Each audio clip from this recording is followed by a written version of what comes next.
Assalamualaikum warahmatullahi wabarakatuh. Saya Riani Fahatimah ingin mempresentasikan dari bab 7 yang bermata pelajaran ilmu pendidikan. Nah, di sini yang berjudul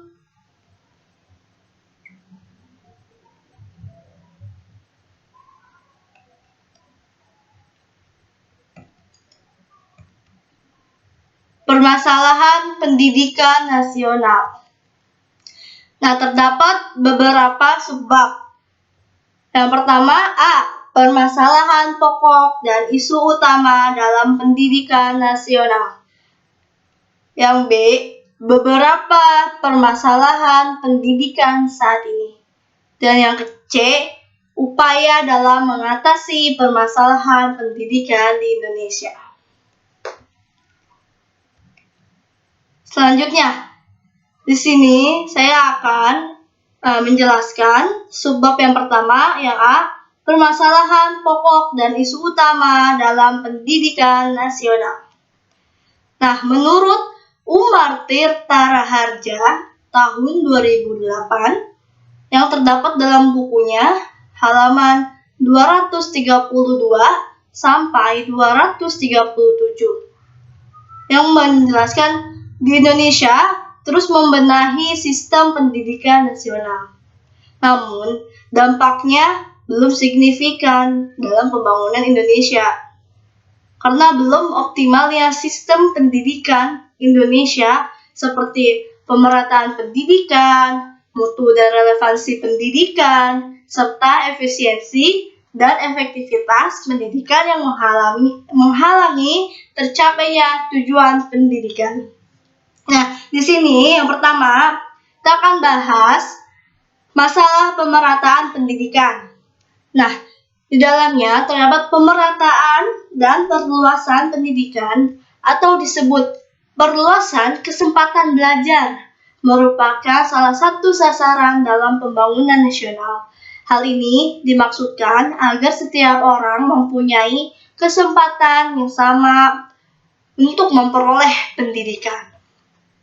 Permasalahan pemerataan diantaranya terjadi karena kurang terorganisirnya koordinasi antara pemerintah pusat dengan pemerintah daerah, bahkan hingga daerah terpencil. Hal ini menyebabkan terputusnya komunikasi antara pemerintah pusat dengan pemerintah daerah. Selanjutnya, yang kedua, mutu dan relevansi pendidikan. Pendidikan yang bermutu, yaitu pelaksanaan pendidikan yang menghasilkan tenaga profesional. Sedangkan relevan, yaitu bersangkut paut, berguna secara langsung. Nah, peningkatan mutu ini diarahkan kepada peningkatan mutu masukan dan lulusan proses, guru, sarana, dan prasarana.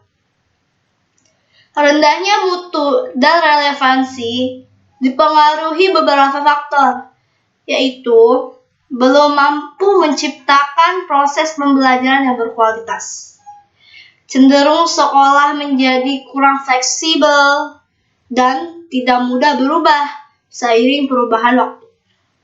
Menjadi rendahnya kualitas pengajar yang memiliki masalah sangat mendasar.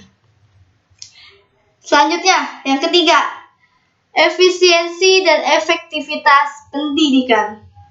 Efisiensi adalah apabila sasaran dalam bidang pendidikan dapat dicapai atau berdaya guna. Pendidikan yang efisien ketika pendaya gunaan sumber daya seperti waktu, tenaga, biaya tepat sasaran dengan lulusan dan produktivitas. Dan pendidikan yang efektif adalah pelaksanaan pendidikan hasil yang dicapai sesuai dengan rencana atau program yang ditetapkan sebelumnya. Selanjutnya, saya akan menjelaskan subbab yang kedua, yang B, beberapa permasalahan pendidikan saat ini. Yang pertama, kurikulum 2013. Salah satu perubahan dalam sistem pendidikan yang berkaitan dengan kurikulum juga mengalami perubahan dengan alasan mengikuti perkembangan zaman. Ada beberapa masalah dalam kurikulum 2013 ini. A. Masalah isi dan kemasan. Yang B. Masalah guru. Yang kedua, rintisan sekolah bertaraf internasional atau RSBI.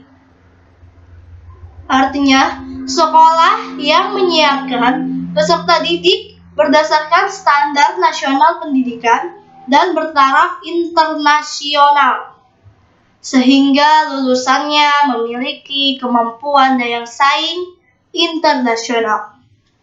Yang ketiga, program manajemen berbasis sekolah atau MBS. Sistem pengelolaan yang berorientasi mutu, pemberdayaan potensi sekolah, peran aktif semua pihak terkait pelaksanaan, pengendalian mutu, dan keberhasilan pendidikan di sekolah. Nah, selanjutnya, yang subbab yang ke C, upaya dalam mengatasi permasalahan pendidikan di Indonesia. Dalam pernyataan Muhammad Ali tahun 2009 dalam bukunya halaman 273 sampai 274, yaitu perlu dilakukan melalui beberapa strategi mengimplementasikan penerapan standar nasional pendidikan sebagai dasar untuk melaksanakan akreditasi lembaga-lembaga pendidikan untuk penilaian program dan pendidikan, peningkatan kapasitas pengelolaan pendidikan, peningkatan sumber daya pendidikan, dan upaya penjaminan kualitas pendidikan. Nah, untuk hari ini saya mohon maaf jika kurang berkenan, dan demikian. Terima kasih. Wassalamualaikum warahmatullahi wabarakatuh.